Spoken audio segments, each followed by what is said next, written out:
وان يتفرقا اوس دلته کې د تفریق حکم دی چې حد تر وسه خو به یو کس کوشش کوي چې طلاق واقع نشي، ځکه طلاق دا ابغض المباحات دی، دا په هغه جایزو څیزونو کې د الله بد شي دا چې کوم دی طلاق دی.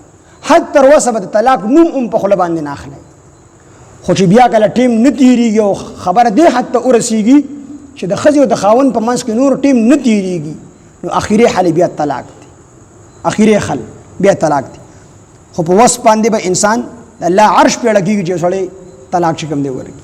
وي شیطان د سمندر په منځ کې ناسي او دا واړه واړه شیطانان ورله راځي، یو ورله راغی ورته وی تاسو کار کړی دی، کارګزاري یې ته واوروه، هغه وی چې ما خو چې کوم دی پلانکي ځای کې کسان وجنګول مړي پکې وشو، هغه له په سمندر کې غوپا ورکړي تا ډو څه کړي نه دي، بل کس راشي تاسو کړي دي جیبا پلاني باندې بدکاري وکړله، په غلطو څیزونو کې مبتلا کو، هغه هم دریاب کې غوپا ورکړي ته هیڅ نه دي کړي، اخر کې ګوټ شیطان راشي تاسو وکړو وی ما د ښځې او د خاوند په منځ کې اختلاف پیدا کو او هغه اختلاف داسې شو چې هغه خبره طلاق ته ورسېده او طلاق واقع شو. وی هغه ګوټ شیطان د ځان سره راجوخ کړي چې تا کار کړی دی، سړي زوی پکې هم دی. نو طلاق دا خطرناک څیز دی، په دې الله ډېر خفه کېږي. نو حد تر وسه چې تر کومې پورې انسان کې وس وي او دغه چې کوم دی طاقت وي او د ښځې او د خاوند دا کشته چلېدلي شي، نو حد تر وسه دی د طلاقو نه ځان ساتي. خو که نه چلېږي نو بیا خو خامخا به طلاق ورکولی کېږي.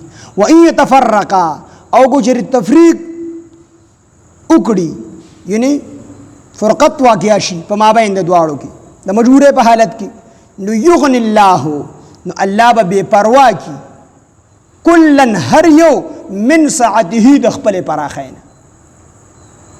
کو فرقت پکې د مجبورۍ په حالت کې واقع شو نو د الله خزانې ډېرې فراخه دي، نو دواړو ته به الله فراخي ملو کي، یو له به الله ښکلې ښځه ورکي او د بلې ښځې له به الله ښکلې خاوند ورکي. وکان الله او دی الله تعالی واسعا خاوند د فراخۍ، حکیم او خاوند د حکمت. کو د دې په منځ کې تفریق پیدا شو د مجبورۍ په حالت کې، نو کل من سعته، نو هر یو ته به الله د خپلې پراخۍ نه ورکي، پراخي پرې راولي، یو ته به ښځه میلو شي، بل ته به چې کوم دی خاوند میلو شي.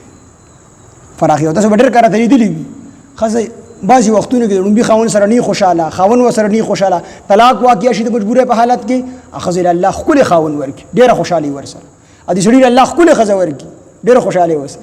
اما یو ملګری هغه ښځه پې سمه نه ورغله، نو ډېره خفه به و. نو ما ورته یوه ورځ ویل انشاءالله الله به داسې ښځې درکړي چې ډېر زیات به پې خوشحاله. نو یو کال دوه درې خو وکړی دو، اخره کې بیا واده وکړو، د هغه بلې ښځې سره بیا ډېر زیات خوشحاله و. ما د سختې یې تېرې کړي دي. نو الله فرمایي چې کلا من سعته یغني الله، بې پروا به کي الله کلا هر یو د دواړو نه من سعته د خپلې پراخۍ نه، خپله پراخي به الله وکړي.